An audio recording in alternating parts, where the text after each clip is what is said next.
వెళ్ళిపోయి సామెతల్లో ఒక మాట ఉంటుంది, ఏ గొడవలో పడతా గొడవలో నువ్వు దూరకు, నీకు సంబంధం లేని గొడవ అంటే వివాదం ఏంటో పూర్తిగా నీకు తెలియకుండా, అసలు నీకు సంబంధం ఉందో లేదో తెలియకుండా నువ్వు మధ్యలోకి దూరితే ఏమవుతుంది?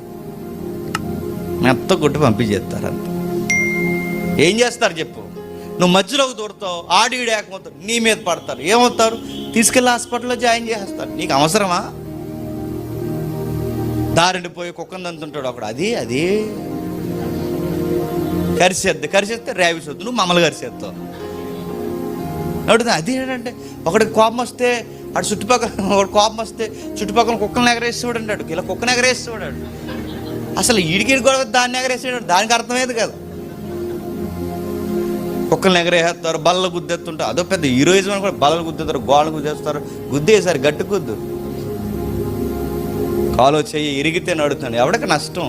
బైబిల్ చెప్తుంది, అన్నిటికన్నా పరాక్రమశాలి కన్నా, బలశాలి కన్నా, కత్తి తిప్పి 10,000 మందిని పడగొట్టేవాడి కన్నా ఆ టైంకి కూలుగుండే పోరా అని వదిలేసి కూల్గా వచ్చేసేవాడే ఆడికన్నా బలవంతుడు.